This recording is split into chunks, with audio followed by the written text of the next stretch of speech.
최근 일본에서는 고령화로 25평 이하 아파트가 인기가 있다고 합니다. 대한민국에서도 아이들이 있는 4인 가족이나 돈이 여유가 있으면 큰 평수가 좋은 건 사실이지만 지금 늘어나고 있는 1인 가구 수와 고령화 시대, 전기세 관리비 등의 인상 등을 생각하면 30평대가 계속 국민 평수로 인기가 있을지 고민해볼 필요는 있을 것 같습니다. 사실 실거주로 주거지를 생각한다면 지금 나의 가족 형태와 재정 수준에 맞게 선택하면 되기 때문에 인기 평수에 대한 고민은 안 해도 됩니다. 하지만 우리는 2021년 부동산 자산에 대한 급상승을 경험하면서 내 자산을 증가시켜줄 부동산에 대한 투자 관심이 증가하였고 실거주를 하지 않더라도 환급성이 좋은 아파트 매매에 관심이 많아졌습니다.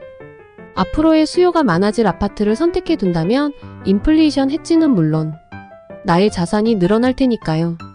이에 현재 아파트 시장의 분위기는 어떤지, 앞으로는 어떤 평형의 인기가 있을지 데이터를 통해 알아보도록 하겠습니다.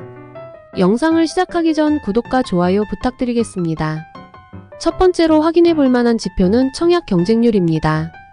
현재 국민 평수인 84타입과 20평대인 74타입이나 59타입을 비교해보면 인천 검단 신도시 한단태 1블럭은 84타입 40대 1의 경쟁률과 비슷하게 74타입 45대 1의 경쟁률이 나왔네요.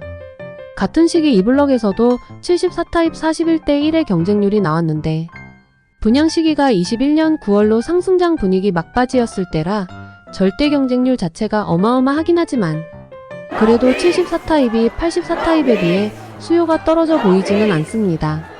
하지만 이렇게 상승장 분위기에서 청약을 하면 다소 진짜실 수요가 가려질 수 있을 수 있어서 최근 하락 분위기에서 청약한 단지 하나를 더 보겠습니다. 평택 브레인시티 대광로 제비항 모아일가인데요.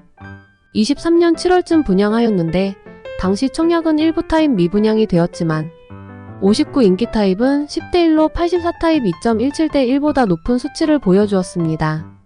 지난달 10월 부동산 인포가 아파트 청약 경쟁률을 분석한 결과 올해 1월에서 9월 동안 전용 59타입 이하 소형 아파트 평균 청약 경쟁률은 지난해 같은 기간 대비 약 2배가 증가한 반면 국민 평형으로 불리는 84타입은 지난해 대비 소폭 상승, 84초과 타입은 하향 조정되었습니다.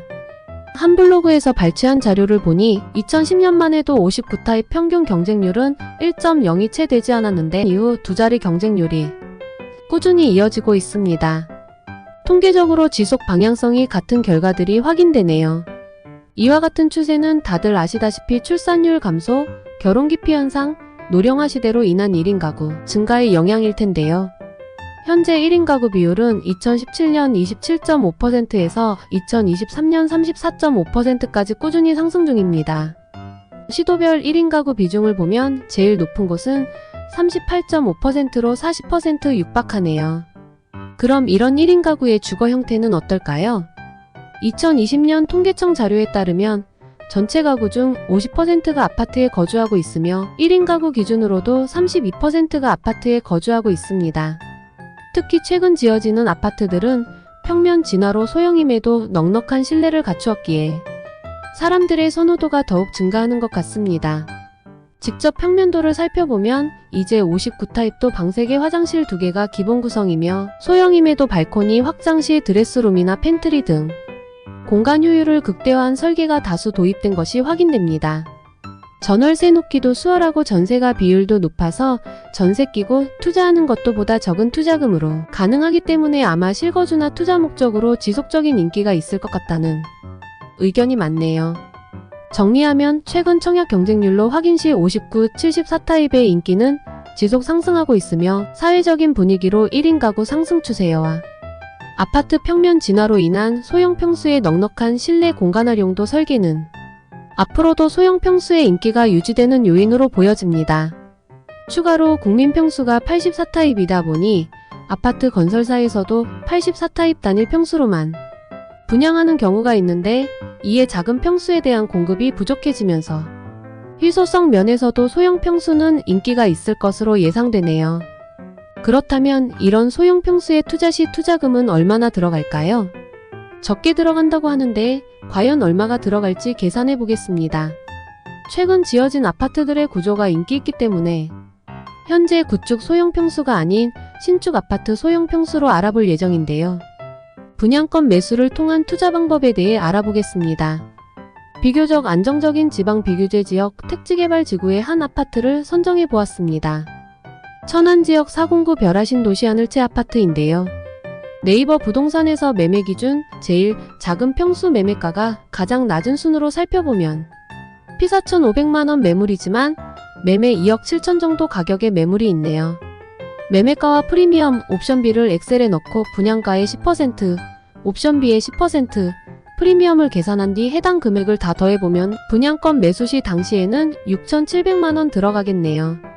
단, 이때 양도세 매수 부담인지 아닌지는 부동산에 연락해서 확인해 보셔야 합니다.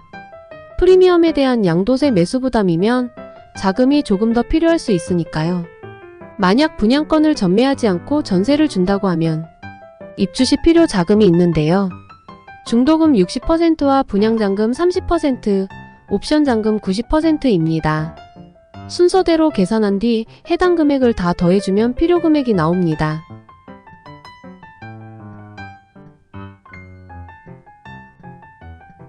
다만 우리는 이 자금을 전세자금으로 대체할 거기 때문에 전세에 대한 시세를 살펴보면 현재 나온 매물리스트 기준으로 2억 1천만원이 적당한 것 같습니다. 이걸 넣고 입주 시 필요한 자금에서 전세금을 빼면 마이너스 790만원이 되네요. 내가 필요한 자금보다 전세금이 높아서 오히려 자금을 회수하게 되는데요. 그래서 최종 필요한 투자금은 5,956만원으로 6천만원 수준이 됩니다. 신축 아파트 투자하는데 매매가가 저렴한 것 대비 전세가가 어느 정도 받쳐주기 때문에 오히려 자금을 조금 회수하며 투자할 수 있어서 나쁘지 않은 것 같습니다. 단, 부대비용 즉 취득세나 중개수수료, 법무사 대행비 같은 부분은 꼭 체크하셔서 추가금이 얼마나 발생하는지, 최종 투자금은 얼마인지 꼼꼼하게 확인하시길 바라겠습니다. 결과적으로 오늘 국민평형이 30평대에서 20평대로 바뀔 것인지를 알아보았는데요. 소형 평수의 청약 경쟁률과 1인 가구의 꾸준한 상승세, 건설사들의 평면 진화로 인한 가성비 높은 실내 공간까지 확실히 수요가 늘어나고 있음을 보여주고 있네요. 국민평형이 바뀌지 않더라도 20평대 수요가 증가하는 방향이기 때문에 소형 평수에 더욱 관심을 가지고 실거주나 투자를 해보시면 좋을 것 같습니다. 단지 소형 평수라는 이유로 분양가나 매매가가 낮다면 지금이 기회일 수 있으니까요. 긴 영상 봐주셔서 감사합니다. 투자에 도움이 되시길 바라며 다음에 또 좋은 주제로 돌아오도록 하겠습니다.